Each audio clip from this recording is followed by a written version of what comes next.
ball, Tony, from this Princeton team. Billy Queen tried to save it, stepped on the line. But in that case, that may have been the best thing because it would have left him with 5-on-4 on the defensive end there. Billy Queen may have a cramp.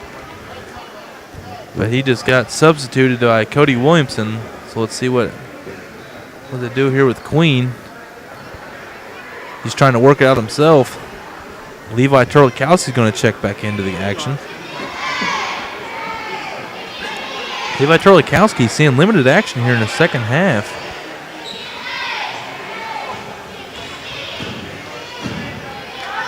How do they not get dizzy?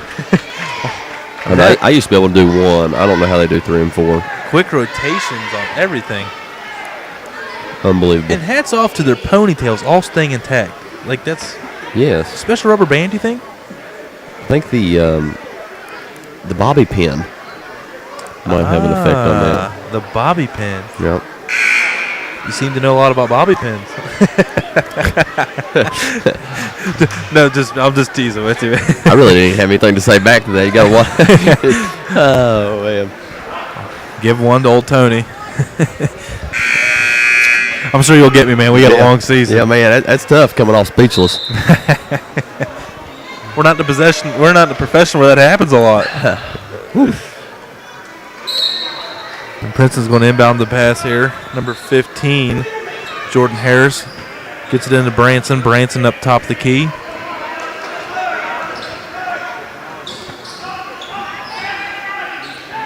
Stephen Hash going to guard up Trey Hopkins, number 5 there with the ball for Princeton. Now he gets it back up top to number 35, David Brewster.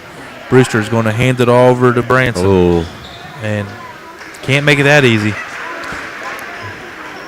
One of the problems you get in that man-to-man defense and you don't switch right. And we saw it coming the whole game. Travel. Nice call by the official. Yep. I missed it.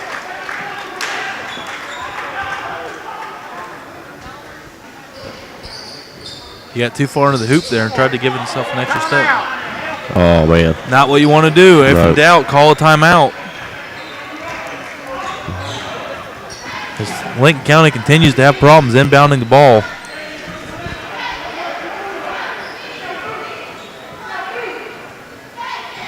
(49-38), 4:10 and counting remaining in the game. Lincoln County down by 11. Ooh. It's going to go up here with Lincoln County.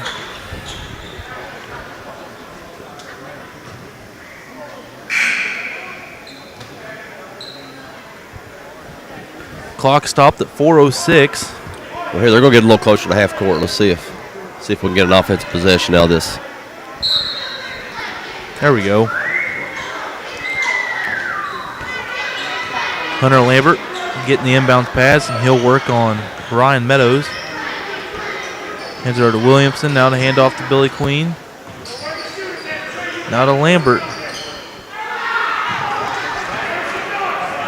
Lambert was expecting a cutter across the middle there, but quite simply, he never showed. Yeah, well, Alex set the pick there. He was looking for just a small roll from Alex, and Alex just wasn't paying attention. And another miscommunication on the Princeton side. That's 2 possessions in a row now. Robert Red's going to check in for Princeton. Come in for David Brewster.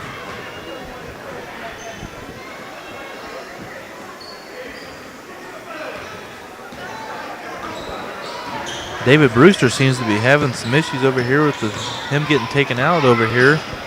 Little heated exchange from player and coach. Not what you want to see. Nope. Hunter Lambert going to go to the line to shoot 2 as he was fouled there by 32, Robert Red. That'll be his second foul. 49-38. There's going to be a 30-second timeout taken here. 3:17 remaining in the game. Lincoln County needs a quick run. We're going to need a couple 3-point plays to get this gravy train rolling. We're going to see number 12, Jordan Aldridge, 6-foot junior. Got to start playing some defense, Tony. Going to see his first action. Yeah, that's going to be the main thing here in the last 3 minutes is not whether they can score 11 points, of whether they can stop Princeton in consecutive enough possessions to get something going here. To get this at least down to in the final 30 seconds, a 2 3-point game where they can force some free throws or something like that to be made by Princeton. Yeah, they've had a hard time tonight playing any kind of defense. We alluded to the high field goal percentage of the Princeton Tigers. That's just continued here in this fourth stanza. You make some shots, Tony, when there's nobody in your face. 4 players only on the floor right now for Lincoln County. Are the officials even really allowed to? Was he even allowed to shoot that free throw without 5 players on the floor? Well, I slipped that one by him. I guess they're just going to let that be a loophole in the WVSSAC guidelines on this one. A mulligan. At least they had 5 players for the loose ball, but the rebound goes to Princeton. Expect to see a lot of. It's going to be a good shot for this Princeton team to even take a shot, Tony. They're going to be right under the basket or have a wide open look. We're going to have a foul there by Billy Queen. That'll be his third. Team's fourth, excuse me.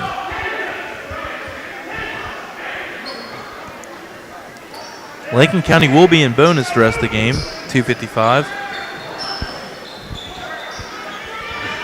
Robert Red on the offensive rebound. Put back good. There we see the height disadvantage, with having a couple guys out. Absolutely. Yeah, Kristen Hash. I've seen limited action this game. And it's hard to get an offensive flow going when you're rotating from a 2 big man offense to a 4 guard offense. Right on call, Mr. Hash. Coming back in the game. And that foul is going to be on number 24, Branson, his second. Jordan Aldridge is going to come out, and Stephen Hash going to come in. And Hunter Lambert is going to get a chance here to get some points here with the clock stopped.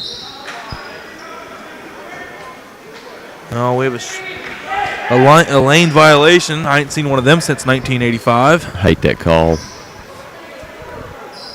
Just in the game period. I know it has to be there, Tony, but that's just one of those things that's always just baffled me. Yeah, I just don't see the. It's one thing if it's noticeable. Right. Like if a guy's leaving the paint before the ball's even close while he's in shooting motion. Lincoln County's just getting too far extended. I know they got to go out and play him. It was number 2. It was the Meadows kid on the bucket.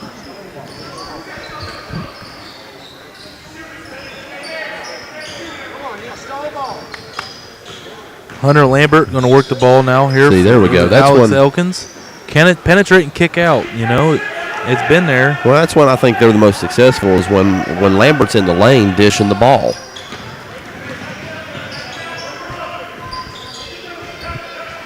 Now Ryan Meadows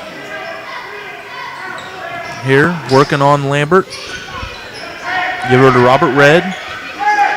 Red up to Trey Hopkins. Now right-hand side to Kyle Karen.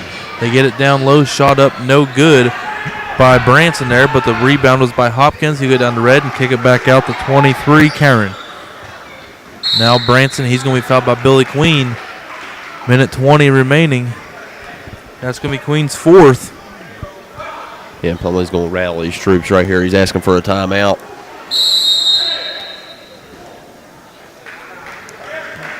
And full timeout taken here by Coach Plumlee. And we'll have again some messages here from our sponsors here at WVSN. First from Dynamic Sports, located on 467 Main Street in Madison, West Virginia. 25130 is the zip down there. 369-9500 is the number. Again, at Dynamic Sports, they specialize in athletic training and for athletes in college, professional even. They have work on professional boxer down there. They also have, but mainly they specialize with high school students in getting ready and defining and improving their skills for their position in their specific sport. A great program Dr. Chase Hill has down there with the help of Dr. Brian Mallory. Again, Dynamic Sports 304-369-9500, located on Main Street there in the Hill Chiropractic Building in downtown Madison. Again, Dynamic Sports, a proud sponsor of WVSN.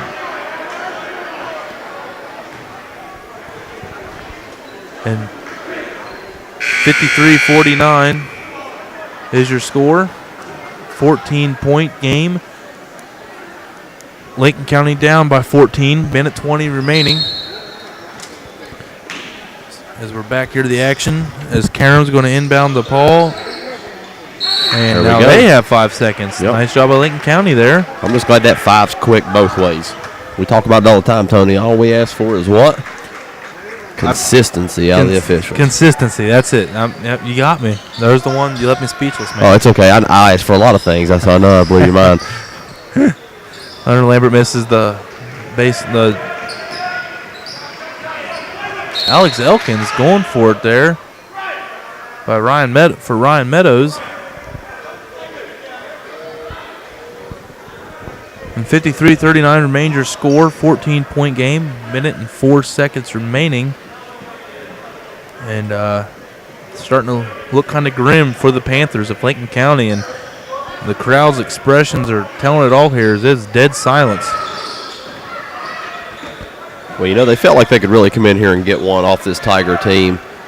They've had them in the gym all day. You know, the varsity team sat around due to all the other games that was going on in front of them. It's frustrating for Coach Plumlee, but he'll right the ship. You know, we're going into the new year. You know what? If anything, he was worried about, you know, he said he didn't have a good week of practice. I think he can really use this game as a way of saying, look, boys, if you don't bring it in practice, you know, this is what's going to happen to you.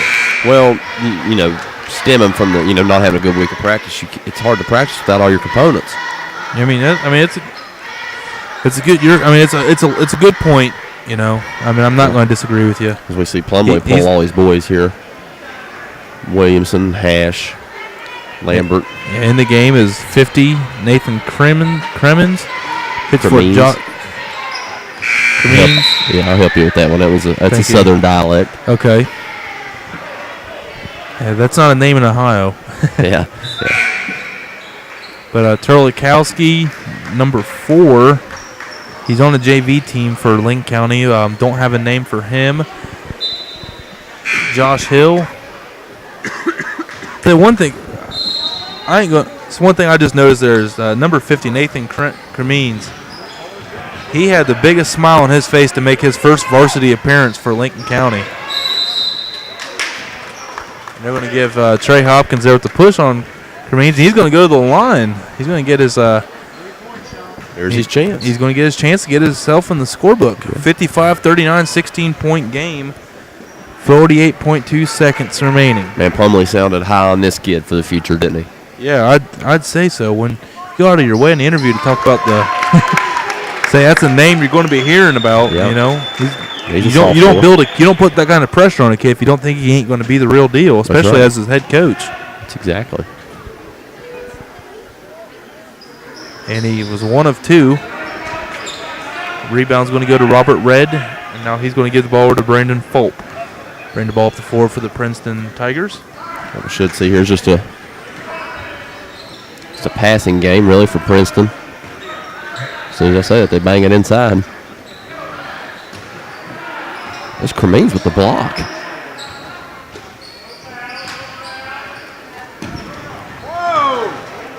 And it's stolen away there from Josh Hill.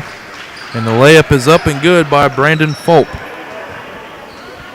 His first pass of the game, and they stole the ball back, and I think they're going to let this one run out as 7-6, 5, 4, 3, the 2, and the 1, and here comes the buzzer. 57-40, 17-point loss for the Lincoln County Panthers. And ladies and gentlemen, this was not the same Lincoln County Panther team that we saw in the Spring Valley and Ripley team.